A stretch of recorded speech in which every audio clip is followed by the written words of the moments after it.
نہیں آئی، فرمایا کہ ہماری نماز میں کمی ہے، اللہ کے وعدے کے اندر کوئی کمی نہیں ہے۔ دوبارہ جاتے ہیں، پھر نماز پڑھتے ہیں، پھر آتے ہیں، کچھ نہیں، دوبارہ پھر تیسری بار، جب تیسری بار نماز پڑھتے ہیں، گھر کے اندر ایک پرانی چکی پڑی ہوئی ہے، اس چکی نے چلنا شروع کر دیا۔ یہ برکت کس کی تھی؟ نماز کی تھی۔ کاش کہ ہمیں نماز کی برکات معلوم ہو جائیں۔ تو اس لیے نماز کو اللہ کے محبوب علیہ السلام نے فرمایا کہ سراسر کفر ہے، ظلم ہے، نفاق ہے اس شخص کا فعل جو اللہ کے منادی یعنی مؤذن کی آواز کو سنے اور نماز کے لیے نہ جائے۔ ہم کتنے لوگ ہیں جو 5 وقت کی اذان سنتے ہیں، لیکن کبھی ہم دس سے مس نہیں ہوئے کہ اللہ کا حکم اللہ کا منادی ہے۔ آپ یہ نہ سمجھیں کہ اذان دینے والا بابا میرا ہے، آپ یہ نہ دیکھیں کہ اذان دینے والا عارف صاحب ہیں، آپ دیکھیں کہ اللہ کا منادی ہے۔ اور یاد رکھیں جو اللہ کا منادی ہے وہ اللہ کا ڈنڈوچی ہوتا ہے، اللہ کا پیغام دینے والا ہوتا ہے۔ دیکھو پہلے زمانے کے اندر جب یہ ٹی وی نہیں تھے، یہ موبائل نہیں تھا، تو لوگ جو ہے اپنا بادشاہ اپنا پیغام پتہ کیسے دیتے تھے؟ وہ لوگ انہیں رکھے ہوئے تھے جن کے ہاتھ میں ڈھول ہوتا تھا، وہ پہلے اس کو بجاتے تھے، پھر اس کے بعد کہتے بادشاہ کا یہ حکم ہے، آج بادشاہ نے یہ کام کر دیا ہے، آج بادشاہ کا یہ پیغام ہے، یہ کام کرنا ہے، یہ کام نہیں کرنا۔ اب وہ بھنگی ہوتے ہیں، وہ بڑے کمزور قسم کے لوگ ہوتے ہیں۔ اب کوئی بندہ گیا اور جا کر اس کو کہتا ہے کہ جناب تو غلط ہے، تو فلاں ہے، اس کو مارنا شروع کر دیتا ہے۔ اب اس کو مارنا اصل کے لیے اس کو مارنا نہیں ہے، آپ نے بھنگی کو نہیں مارا، آپ نے صرف اور صرف ڈھول بجانے والوں کو نہیں مارا، اصل کے آپ نے جو حکومت ہے اس کی جو ایک ریٹ ہے، اس کا جو قانون ہے، اس کو آپ نے توڑا ہے۔ اب حکومت حرکت کے اندر آ جائے گی۔ اب ایک مؤذن جو اذان دیتا ہے، آپ اس کو نہ دیکھیں، آپ مجھے نہ دیکھیں میں کون ہوں، آپ یہ دیکھیں کہ میں بات کس کی کر رہا ہوں۔ آپ یہ دیکھیں یہ جو مؤذن کہہ رہا ہے اشہد ان لا الہ الا اللہ، اللہ کی گواہی دے رہا ہے، شہادت کی، اللہ کی توحید کو بیان کر رہا ہے، واشہد ان محمد رسول اللہ۔ آپ یہ الفاظ کے اوپر غور کریں کہ وہ کیا کہہ رہا ہے کہ میں گواہی دیتا ہوں کہ محمد صلی اللہ علیہ وسلم اللہ تعالیٰ کے رسول ہے۔ وہ تو اللہ اور اللہ کے رسول کا پیغام پر ہے، پیغام پہنچانے والا ہے، اللہ کے رسول کی نجات دینے والا ہے۔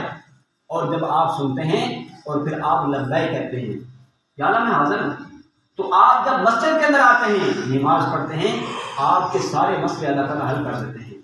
تو اس لیے اللہ تعالیٰ سے مانگنے کا ذریعہ نماز ہے، اللہ تعالیٰ سے مسئلوں کو حل کروانے کا ذریعہ نماز ہے، اللہ کا ذکر ہے۔ اور آخری کتنے منٹ رہ گئے؟ چاہو بڑا ٹائم۔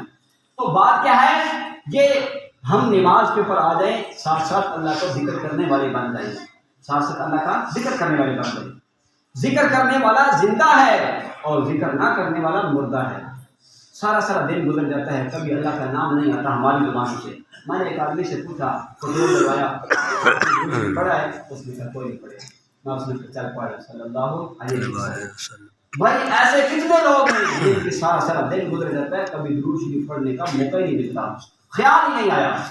بھائی اللہ کے نبی کے ہمارے اوپر کتنے احسانات ہیں، اللہ تعالیٰ نے جو ہمیں وجود دیا ہوا ہے، یہ امت جو برقرار ہے، جو ہمارے گناہ اگر اس کو دیکھیں تو آج سارے کے سارے ہم ہلاک ہو چکے ہوتے ہیں۔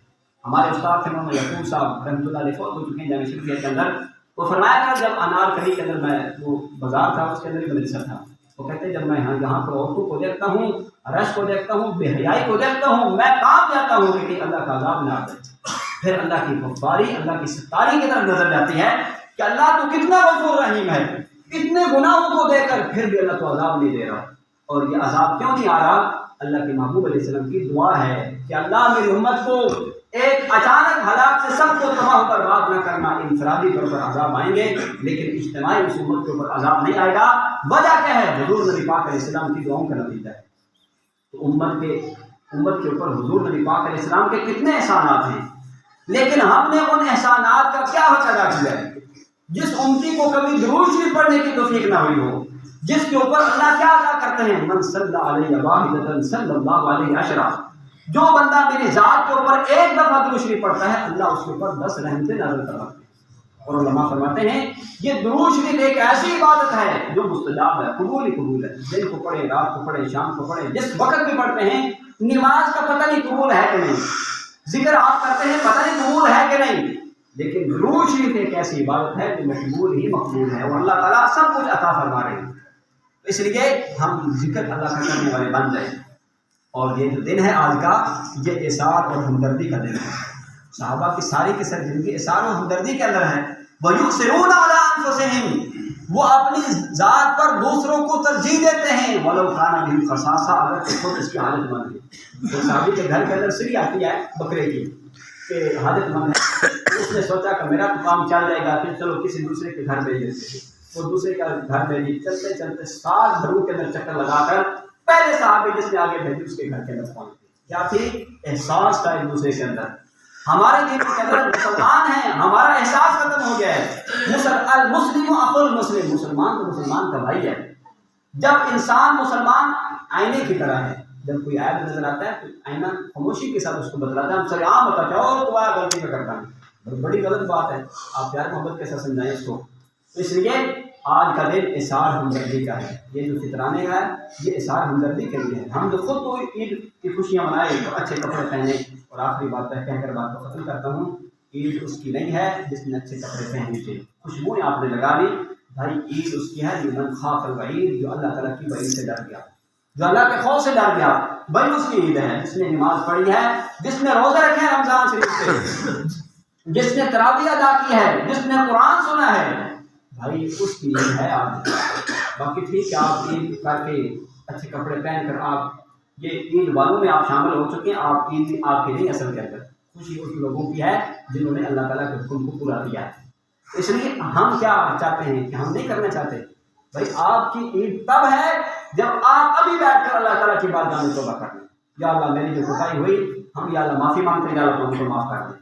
تو اس کے لیے سارے ساتھی کوشش کریں گے انشاءاللہ سے معافی مانگیں گے اپنے گناہوں کی. جو ہمیں نیکیاں ہوں گی اللہ ہمیں قبول کر لے، اور جو ہمیں کوتاہیاں ہوئی ہم سے اللہ اس کو معاف کر دے.